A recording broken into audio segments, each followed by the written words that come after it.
ಅಜ್ಜಿ ಹಾಲು. ರಾಜು, ವಿಷು ಎಲ್ಲಿ ಹೋಗ್ತೀನಿ ಅಂತ ನಿನ್ನ ಹತ್ರನೂ ಹೇಳಿಲ್ವೇನು?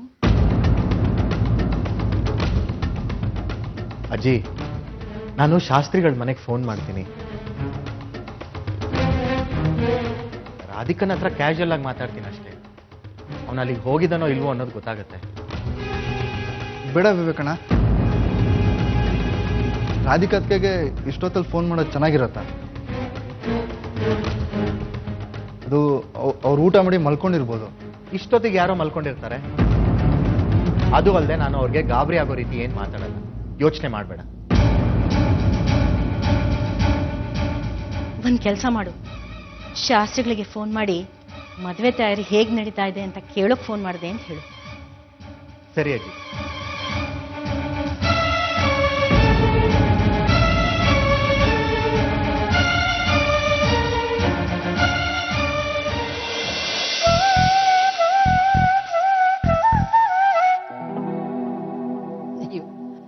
ಅದ್ಯಾಕೆ ಬಾಲ ಸುಟ್ಟು ಬೆಕ್ಕಿನ ಹಾಗೆ ಓಡಾಡ್ತಾ ಇದೀಯ? ದೇವ್ರಿಗೆ ದೀಪ ಹಚ್ಚೋದು ಬಿಟ್ಟು ಬಾಗಿಲು ಕಾಯ್ತಾ ಇದೆಯಲ್ಲ. ಅಲ್ಲ ಅತ್ತೆ, ಇವರು ರಾಧಿಕಾ ಇನ್ನೂ ಬಂದಿಲ್ಲ. ಮಹಾಲಕ್ಷ್ಮಮ್ಮನವ್ರು ಏನು ಹೇಳಿದ್ರು ಏನೋ ಅಂತ ಆತಂಕ ಆಗ್ತಿದೆ. ಮಹಾಲಕ್ಷ್ಮನವರು ರಾಧಿಕನ ಕುಲ ಗೋತ್ರ ಜನ್ಮ ರಹಸ್ಯ ಎಲ್ಲ ಹೇಳ್ಬಿಡ್ತಾರೆ ಅನ್ನೋ ಭ್ರಮೆನ ನಿನ್ಗೆ? ಹುಟ್ಟದಾಗ್ಲಿಂದಲೂ ಇವಳು ಹಾಗಿರೋ ಬೇಕಾದಷ್ಟು ಜ್ಯೋತಿಷಿಗಳನ್ನ ನೋಡಿದೀನಿ. 100% ಸತ್ಯ ಯಾರಿಂದಾನು ಹೇಳಕ್ ಆಗಲ್ಲ. ಆದ್ರೂ ಒಂದ್ ವೇಳೆ ದೇವ್ಕಿ,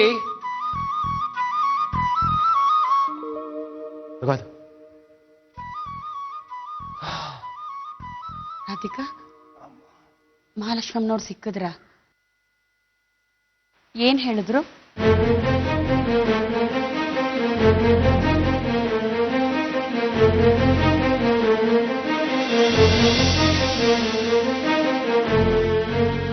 ರೀ, ಮಹಾಲಕ್ಷ್ಮಮ್ಮನವ್ರು ಏನ್ ಹೇಳಿದ್ರು? ಎಲ್ಲ ಒಂಥರ ವಿಚಿತ್ರವಾಗಿದೆ ದೇವ್ಕಿ. ಅವ್ರು ಹೇಳಿದ್ ನನಗೆ ಏನೂ ಅರ್ಥ ಆಗಲಿ.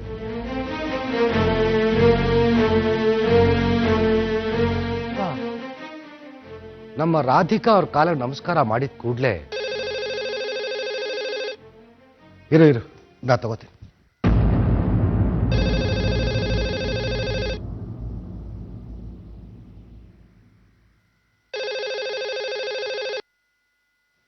ಹರಿ ಓಂ. ಹಲೋ ಮಾವ, ನಾನು ವಿಶ್ವ ಅಣ್ಣ ವಿವೇಕ್ ಮಾತಾಡ್ತಿರೋದು. ಚೆನ್ನಾಗಿದ್ದೀರಾ? ಹಾ ವಿವೇಕ್, ನಮಸ್ತೆ. ಚೆನ್ನಾಗಿದ್ದೀರಾ? ಅಜ್ಜಿ ಅಮ್ಮ ಎಲ್ಲ ಹೇಗಿದ್ದಾರೆ? ಚೆನ್ನಾಗಿದ್ದಾರೆ ಮಾವ.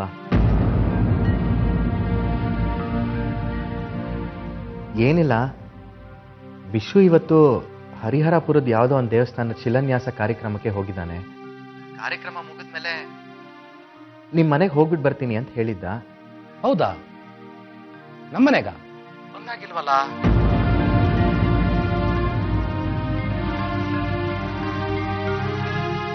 ಬಂದಿಲ್ವಾ? ಒಂದ್ ನಿಮಿಷ ರೀ ವಿವೇಕ್. ದೇವ್ಕಿ, ಅಳಿಯಂದ್ರೆ ಏನಾದ್ರು ಮನೆಗೆ ಬಂದಿದ್ರಾ? ಇಲ್ಲ ರೀ. ಇಲ್ವಂತಲ್ಲ ವಿವೇಕ್, ಬಂದಿಲ್ವಂತೆ.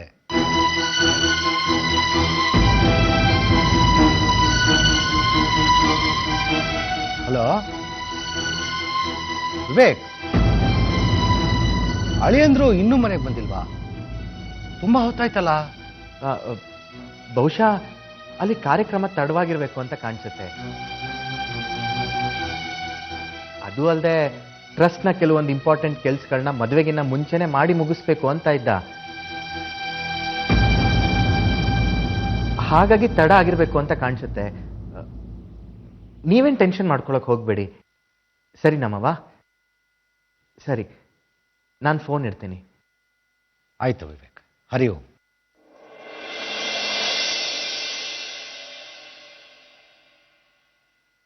ಅಜ್ಜಿ, ಅವನು ಮಧುರಾಪುರಕ್ಕೂ ಹೋಗಿಲ್ವಂತೆ. ಇನ್ ಎಲ್ಲಿ ಹೋಗಿರ್ಬೋದು? ನೀನ್ ಯಾಕೆ ಶಾಸ್ತ್ರಿಗಳ ಹತ್ರ ಸುಳ್ಳು ಹೇಳಕ್ ಹೋದೆ? ನೇರವಾಗಿ ವಿಷು ಅಲ್ಲಿ ಬಂದಿದ್ನಾ ಅಂತ ಕೇಳ್ಬೋದಾಗಿತ್ತಲ್ಲ. ಅದು ಹಾಗಲ್ಲ ಅಜ್ಜಿ, ಸುಮ್ಮನೆ ಅವ್ರಿಗೆ ಯಾಕೆ ಟೆನ್ಷನ್ ಕೊಡೋದು ಅಂತ ಹಾಗೆ ಹೇಳ್ದೆ ಅಷ್ಟೇ. ಏನೋಪ್ಪ, ಈ ಹುಡುಗನ ಅರ್ಥ ಮಾಡ್ಕೊಳಕ್ಕೆ ಆ ಬ್ರಹ್ಮನೇ ಬರಬೇಕು.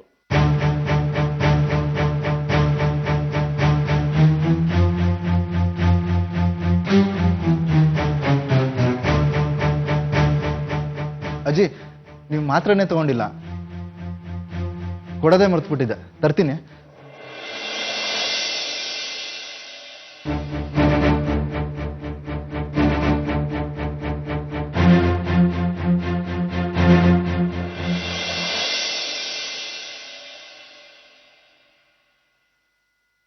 ಹೇಳೋ ಹಾಗೂ ಇಲ್ಲ, ಬಿಡೋ ಹಾಗೂ ಇಲ್ಲ. ಸಾರಿ ವಿವೇಕಣ್ಣ, ಸಾರಿ ಅಜ್ಜಿ.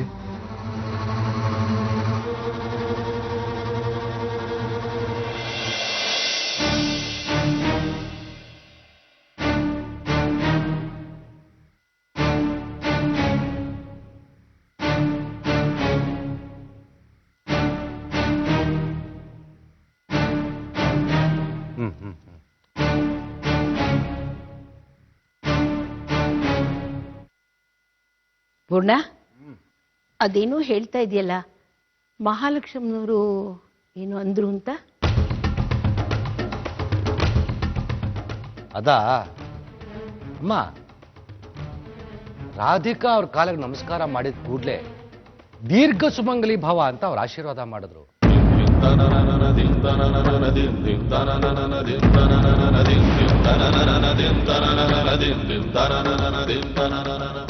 ಅವರು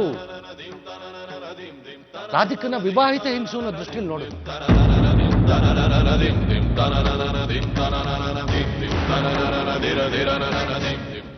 ಅವ್ರು ಯಾಕೆ ಹಾಗೆ ಮಾಡಿದ್ರು? ಇದು ಯಾವುದೂ ಅರ್ಥನೇ ಆಗ್ತಾ ಇಲ್ಲ.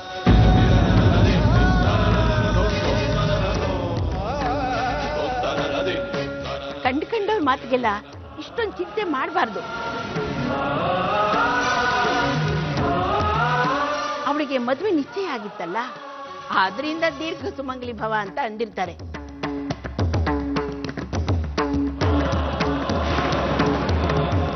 ಸದ್ಯ ದರಿದ್ರದೊಳು ಬಂದಿದ್ರಿಂದ ಅವ್ರ ಮನೆ ಮೈಲ್ಗೆ ಆಯ್ತಲ್ಲ ಅಂತ ಎಲ್ ಬೈತಾರೋ ಏನೋ ಅಂತ ಹೆದರಿದ್ದೆ. ಅಮ್ಮ, ದಯವಿಟ್ಟು ಸ್ವಲ್ಪ ಬಾಯಿ ಮುಚ್ಕೊಂಡು ಸುಮ್ಮನೆ ಇರಿ. ರಾಧಿಕಾ ಮದುವೆ ಆಗ್ತಾರ ಹೆಣ್ಣುಮಗಳು, ಇನ್ನು 4 ದಿನ ಈ ಮನೇಲಿ ಇರ್ತಾಳೆ. ದಯವಿಟ್ಟು ನಿಮ್ಮ ಬಾಯಿಂದ ಕೆಟ್ಟದಾಗ ಏನೇನೋ ಮಾತಾಡಬೇಡಿ.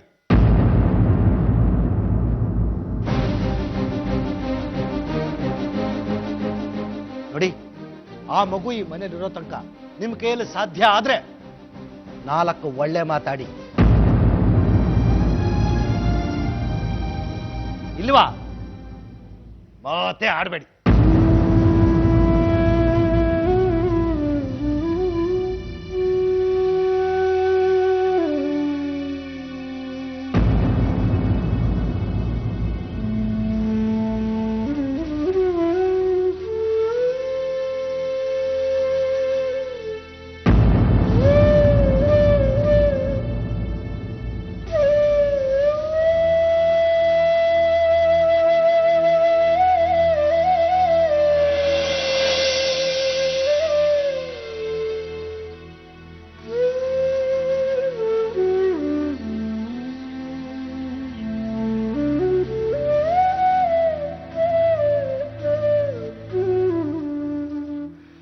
ಅಜ್ಜಿ, ನೀವು ಹೋಗಿ ಮಲ್ಕೊಳ್ಳಿ. ಇಲ್ಲ ವಿವೇಕ್, ಇನ್ನೇನ್ ಸ್ವಲ್ಪ ಹೊತ್ತು ವಿಶು ಬಂದೇ ಬಿಡ್ತಾನೆ. ಅವನ ಹತ್ರ 4 ಮಾತಾಡಿ ಆಮೇಲೆ ಮಲ್ಕೋತೀನಿ. ಈಗ ಹೋಗಿ ಮಲ್ಗಿದ್ರು ಅವನು ಬಂದನೋ ಇಲ್ವೋ ಅಂತ ಯೋಚನೆನಲ್ಲಿ ನಿದ್ದೆ ಬರಲ್ಲ ಕಣೋ. ಅಜ್ಜಿ, ಇದೇನು ಮೊದಲನೇ ಸರ್ತಿ ಅಲ್ವಲ್ಲ ಅವನು ಈ ಥರ ಮಾಡ್ತಿರೋದು. ಅವತ್ತೊಂದಿನ ಬೇಜಾರು ಮಾಡ್ಕೊಂಡು ಹೋದವನು ರಾತ್ರಿ 12 ಗಂಟೆಗೆ ಬಂದಿದ್ದ. ಅದು ಅಲ್ಲದೆ ಆಫೀಸ್ ಕೆಲಸ ಅಂತ ಎಷ್ಟೋ ಸತಿ ತಡವಾಗಿ ಬಂದಿದ್ದಾನೆ. ನೀವು ಇದಕ್ಕೆಲ್ಲ ಯಾಕೆ ಟೆನ್ಷನ್ ಮಾಡ್ಕೋತೀರಾ? ಹೋಗಿ ಮಲ್ಕೊಳ್ಳಿ. ನೀವು ನಿದ್ದೆಗೆಟ್ಟು ಆರೋಗ್ಯ ಹಾಳು ಮಾಡ್ಕೊಂಡ್ರೆ ವಿಶು ಮದುವೆ ಕೆಲಸನ ಹೇಗ್ ಮಾಡ್ತೀರಾ? ಅದು ಅಲ್ಲದೆ ಅರ್ಶಿನದ ಶಾಸ್ತ್ರ, ಮೆಹಂದಿ ಶಾಸ್ತ್ರ ಎಲ್ಲಾನು ನಾಳಿದಿಂದಾನೇ ಶುರು ಮಾಡ್ಬೇಕಲ್ವಾ? ವಿಶು ಮದ್ವೆ ಮುಗಿಯೋವರೆಗೂ ನನಗೆ ನಿದ್ದೆ ಬರಲ್ಲ ಕಣೋ. ಅಜ್ಜಿ, ನೀವು ನಿದ್ದೆ ಮಾಡ್ಲಿಲ್ಲ ಅಂದ್ರೂ ಪರವಾಗಿಲ್ಲ, ಹೋಗಿ ಸ್ವಲ್ಪ ಹೊತ್ತು ರೆಸ್ಟ್ ತಗೊಳ್ಳಿ. ವಿಶು ಹತ್ರ ನಾಳೆ ಬೆಳಗ್ಗೆನೂ ಮಾತಾಡ್ಬೋದಲ್ವಾ? ಅವನ್ ಬರೋವರೆಗೂ ನಾನು ಕಾಯ್ತಾ ಇರ್ತೀನಿ. ಸರಿ. ಗುಡ್ ನೈಟ್ ಅಜ್ಜಿ. Good night.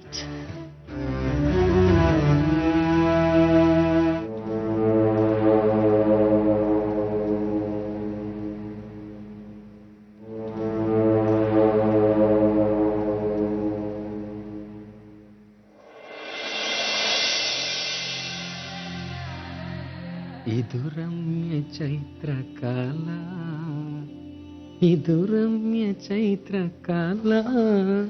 ಪ್ರದೀಪ್, ಏನಿದೆಲ್ಲ? ವಿವೇಕ್ ಏನಾದ್ರೂ ನೋಡಿದ್ರ? No chance. ಅವನು ಬಾಗಲ್ ಕಾಯ್ತಾ ಇದ್ದಾನೆ. ಮೋಸ್ಟ್ಲಿ ಆ ವಿಷಯನ ವೆಲ್ಕಮ್ ಮಾಡಕ್ಕೆ ಇರ್ಬೇಕು. ಎಸ್ ಡಾರ್ಲಿಂಗ್, ರಾಧಿಕಾ ವಿಷಯ ಲವ್ ನಮಗ್ ಲಕ್ಕು. ಅಂದ್ರೆ ವಿಷು ರಾಧಿಕಾ ಹಿಂದೆ ಬಿದ್ದು ಟ್ರಸ್ಟ್ ಕೆಲಸನ ಸರಿಯಾಗಿ ಮಾಡ್ತಾ ಇಲ್ಲ. ನಾಡಿದ್ದು ಟ್ರಸ್ಟ್ನವರು ಬೇಜಾರು ಮಾಡಿಕೊಂಡು ವಿಷುಗೆ ವಾರ್ನಿಂಗ್ ಕೊಡ್ತಾರೆ. ಆಮೇಲೆ ಧರ್ಮಾಧಿಕಾರಿ ಪಟ್ಟದಿಂದ ತೆಗಿಬೇಕು ಅಂತ ಸ್ವಾಮೀಜಿಗೆ ಕಂಪ್ಲೇಂಟ್ ಕೊಡ್ತಾರೆ. ಸೊ ನಾನು ಧರ್ಮಾಧಿಕಾರಿ ಆಗೋದು ಗ್ಯಾರಂಟಿ. ಹೇಗೆ ಐಡಿಯಾ? ಪರವಾಗಿಲ್ಲ, ಮಾವನ್ ಮಗನೇ ಅಂತ ಪ್ರೂವ್ ಮಾಡ್ಬಿಟ್ಟ. ಆದ್ರೆ ಅದಕ್ಕಿಂತ ಮೊದಲು ವಿಶು ಎಲ್ಲಿ ಹೋಗಿದ್ದಾನೆ ಅಂತ ತಿಳ್ಕೋಬೇಕು. ಅವ್ನ್ ಮಧುರಾಪುರಕ್ಕೆ ಹೋಗಿದ್ರೆ ಇಷ್ಟರಲ್ಲಿ ಬಂದ್ಬಿಡ್ತಿದ್ದ. ಹುಡುಗಿರ್ ಜೊತೆ ಇದ್ರೆ ಬಿಟ್ಟು ಬರೋದು ಸುಲಭ ಅಲ್ಲ. ಆ ನೋವೇನು ಅಂತ ನನಗೆ ಗೊತ್ತು. ಲವ್ ಮಾಡಿದವ್ರಿಗೆ ಆ ನೋವೇನು ಅಂತ ಅರ್ಥ ಆಗುತ್ತೆ. ಪ್ರದೀಪ್, ಒಂದ್ ನಿಮಿಷ ಬರ್ತೀನಿ. ನನ್ನ ಡೌಟ್ ನಿಜನೂ ಸುಳ್ಳು ಅಂತ ತಿಳ್ಕೊಂಡು ಬರ್ತೀನಿ. ರಮ್ಯಾ, ರಮ್ಯಾ,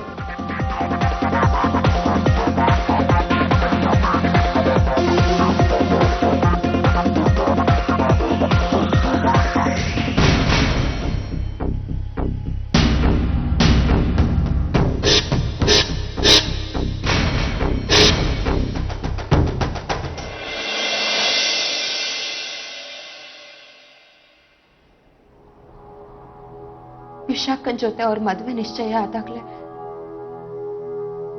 ನಾನು ಅವರಿಂದ ದೂರ ಇರೋದಕ್ಕೆ ತುಂಬಾ ಪ್ರಯತ್ನ ಪಟ್ಟೆ. ಆದ್ರೆ ನೀನು ನನ್ನ ಪದೇ ಪದೇ ಅವ್ರ ಎದುರುಗಡೆ ತಗೊಂಡೋಗಿ ನಿಲ್ಲಿಸ್ದೆ. ಅಷ್ಟು ಸಾಲದೆ ನನ್ನ ಅವ್ರ ಜೊತೆ ಮದ್ವೆನೂ ಮಾಡಿಸ್ದೆ.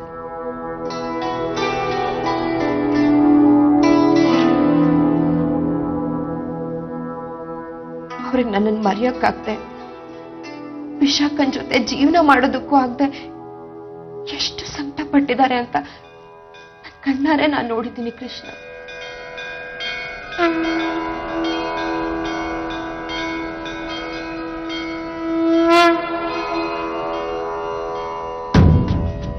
ಅವ್ರು ಸಾಕಷ್ಟು ನೋವು ಅನುಭವಿಸಿದ್ದಾರೆ ಕೃಷ್ಣ. ನನ್ನ ಮದ್ವೆ ಮಾಡ್ಕೋಬೇಕು ಅಂತ 3 ದಿನ ಉಪವಾಸ ಇದ್ದು ಕಠಿಣವಾದ ವ್ರತ ಮಾಡಿದ್ದಾರೆ.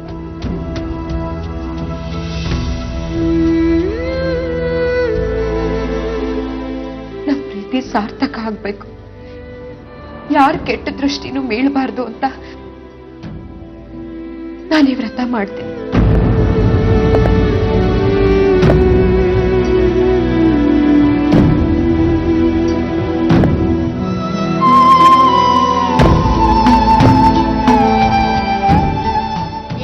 ಮಾಡ್ತಾ ಇದೆಯೇ? ಅನಿಷ್ಟದವಳೆ, ನಿನ್ ಜನ್ಮಕ್ಕೆ ಇಷ್ಟು ಬೆಂಕಿ ಹಾಕ. ಅಜ್ಜಿ, ಮುಚ್ಚು ಬಾಯಿ. ನಿನ್ನ ಪ್ರೀತಿಯಿಂದಾಗಿ ತಾನೆ ವಿಶಾಖನ್ ದೂರ ಮಾಡಿದ್ದು.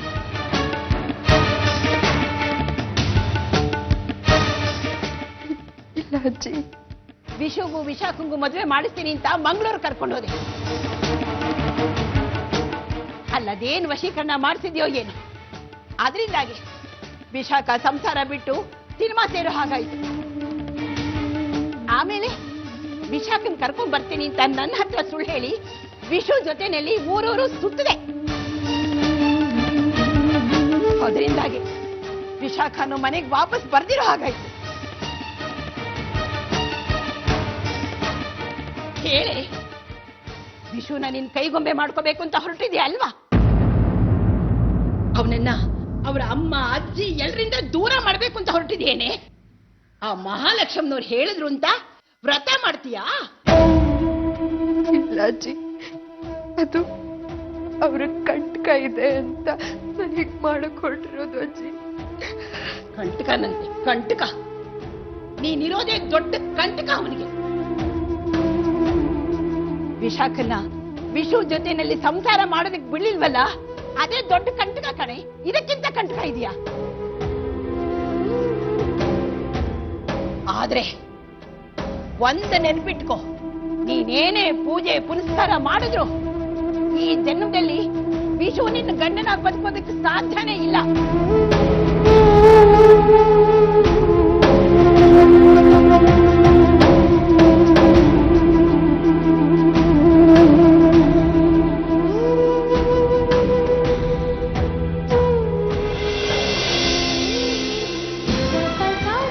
ಅಜ್ಜಿ ಅಜ್ಜಿ ನಿಮ್ ಕೈ ಮುಗಿತೀನಿ ಅಜ್ಜಿ, ಅದನ್ನೇನು ಮಾಡ್ಬೇಡಿ ಅಜ್ಜಿ.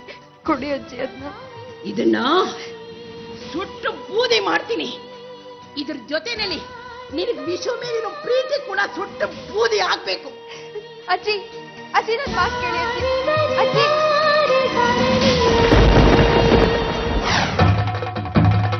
ಅಜ್ಜಿ ಅಜ್ಜಿ ಬೇಡ ಅಜ್ಜಿ. ಅಜ್ಜಿ ಅದನ್ನ ಕೊಡಿ ಅಜ್ಜಿ. ನನ್ನ ಮಾತು ಕೇಳಿ ಅಜ್ಜಿ, ಅದನ್ನೇನು ಮಾಡ್ಬೇಡಿ ಅಜ್ಜಿ. ಅಜ್ಜಿ ಕೊಡಿ ಅಜ್ಜಿ ಅದನ್ನ. ಮಾಯಿಗಾರ್ತಿ ನೀನು. ಜನಗಳನ್ನ ಮರಳು ಮಾಡೋದ್ರಲ್ಲಿ ನಿನ್ನನ್ನು ಮೀರ್ಸೋರಿಲ್ಲ ಅಂತ ಅನ್ಕೊಂಡಿದ್ಯಾ? ನಿನ್ ಮಾಟ ಮಂತ್ರ ನನ್ನ ಹತ್ರ ನಡೆಯಲ್ಲ. ಇದರಲ್ಲಿ ಅವನ ಹೆಸರು ಬರೆಯೋ ಅಗತ್ಯ ಏನಿತ್ತು? ಇದಕ್ಕೆ ಹೂವಿಟ್ಟು ಪೂಜೆ ಮಾಡೋ ಅಗತ್ಯ ಏನಿತ್ತು? ಅಜ್ಜಿ ನೀವ್ ತಿಳ್ಕೊಂಡಿರೋ ಹಾಗೆ ಏನೂ ಇಲ್ಲ ಅಜ್ಜಿ. ನಾನು ಅದನ್ನ ಅವ್ರಿಗೆ ಕೊಡ್ಬೇಕು ಅಂತ ಎತ್ತಿಟ್ಕೊಂಡಿದ್ದೆ, ಕೊಡಕ್ಕಾಗ್ಲಿಲ್ಲ ಅಷ್ಟೇ ಅಜ್ಜಿ.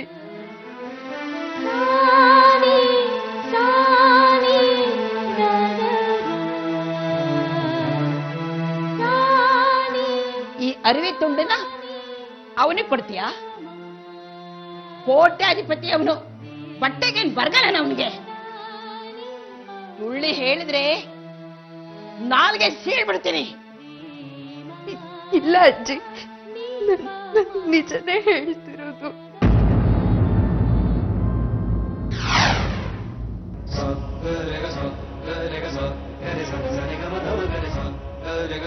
ಇದನ್ನ ಬೆಂಕಿಗೆ ಹಾಕಿದ್ರೆ ನನ್ನ ಸಮಾಧಾನ. ಈಗ ಹಾಕ್ತೀನಿ.